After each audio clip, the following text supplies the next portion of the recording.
Today I'm in with Melisa Dessaulles of Mommyberries Health, and we're going to talk about tips for returning to running after having a baby.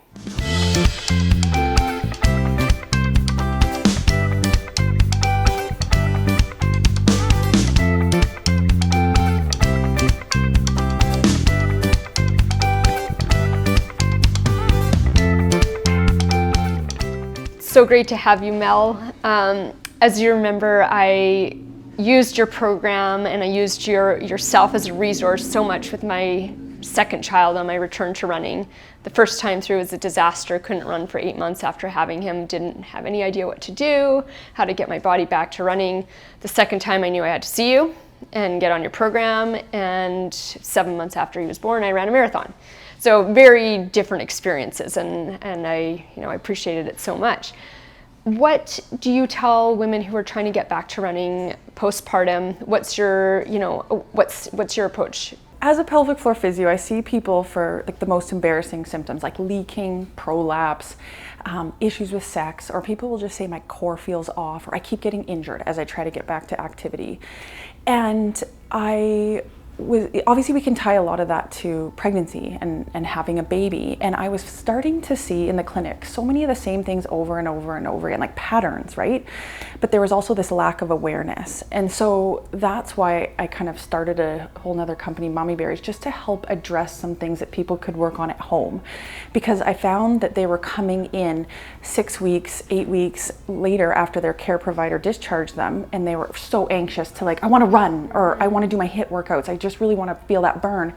But yet they're starting from scratch. Like they haven't really worked on any rehab. So I thought, how can I get people to start earlier and earlier, like within days with some very basic things? So I guess that's where Mommyberries started, is just so that I could provide people some help at home. Right.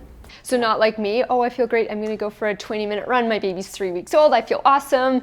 Oh, boom, 3 weeks later I can't take a step without, shooting pain. And it's weird because you've had other injuries, and you know that there's a bit of a setback and then there's time to recover and then a gradual progression. But for some reason, we don't acknowledge pregnancy as being the same, or postpartum, like birth, as being the same.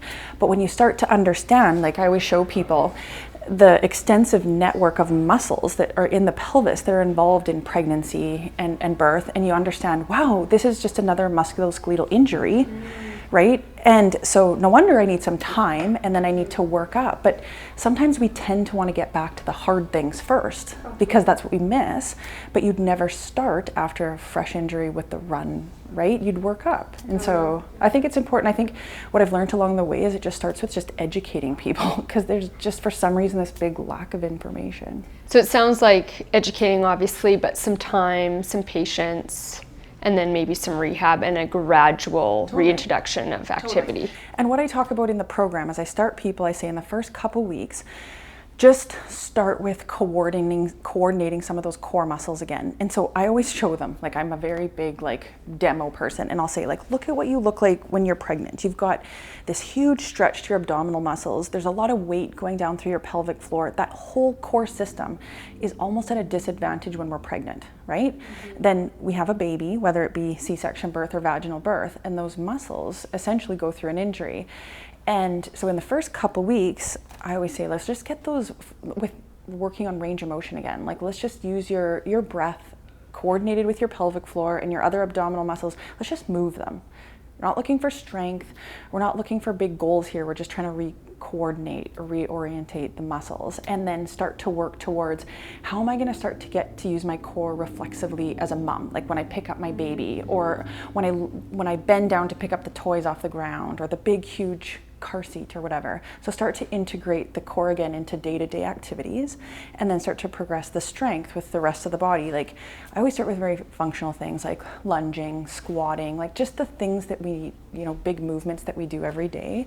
But then, once you work on the strength, you can start to talk about progressing the loading with the strength, and eventually start to progress impact. So I work people through kind of that program at their own pace. I remember one of the big takeaways that I had was that I said, okay, Mel, I've done all my breath work, I'm all good, I'm breathing nicely, and then I do my lunges. Yes. And you said, no. The breath work gets incorporated into your lunges, which then gets incorporated further into your return to activity. Totally. And I think that that's why like the core and the pelvic floor feel so confusing, is because it's such automatic muscle that we're not used to thinking about it. And so the goal is that you kind of need to think about it at the beginning just to kind of, retrain it, but then you have to get it back into incorporated with the rest of the body. Because like think about running, for example, like it's a complicated activity. There's a lot that needs to go on to run, right? And so, first working on the components, but then working towards the big picture of what does that look like in the whole body. Okay, gotcha. So can you demo a couple of your breath exercises, activities, how you talk someone through it? Yeah. So I usually say, like obviously in the very early stages, I say, you know what, do it when you're nursing or when you're feeding or when you're resting with your baby, because I don't want them to feel that there's this big list of exercises that they need to do. But I'll often just say, get into a comfortable position and just breathe in 360 degrees. Because, we really, like our whole rib cage changes, our whole abdomen changes, and I'll ask people, like whether it be to look in the mirror or to put your hands here, but just think about breathing, front and back, breathing side to side, and feeling like you're breathing down into your pelvic floor, just to restore some of that movement again. And that's the easiest place to start. And I think a lot of people think, well, how do I need to address my pelvic floor. That's the problem. But the diaphragm and pelvic floor are so intimately connected that if you're addressing the diaphragm and just sorting out your breathing, you are having a direct effect on the pelvic floor. Interesting. Okay. What kind of red flags do you see in people when they are trying to get back? Yeah, and so specific things, like again, when you think about running, like think about how much one leg balance you need or how much glute strength you need. So just first of all, like targeting some of those specific muscle groups. Sometimes I'll say like make sure that you can, balance on one leg, that you can move up and down on one leg, that you are strong on one leg. But then as you start to progress, little by little, watching out for things like leaking, vaginal pressure, heaviness, generally just pain, right? I know that was something that you had first time around. Just the sense of like extreme fatigue, increased vaginal bleeding, stuff like that. Mm-hmm. And not that any of those indicate damage, because I think there's a lot of belief around damage happening, but more just like any injury, you progress, and if you have more swelling or more pain, that's my body just saying a little bit too much. So I think just watching out for those, and instead of just chalking up to, well, I've had a baby, of course I'm going to feel that, listening to those as signs.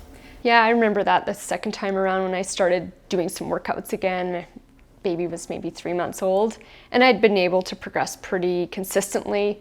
And then going for doing an intense workout, doing interval work, and then realizing, I overdid things today.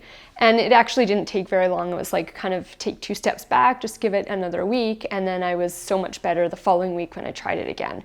So it was just, being patient, listening to your body. Yeah, and I think gently nudging, right? Because that's how we progress, is like you have to touch that barrier, not just stay away and think that barrier will all of a sudden be where you want it to be, but nudge it. Okay, awesome.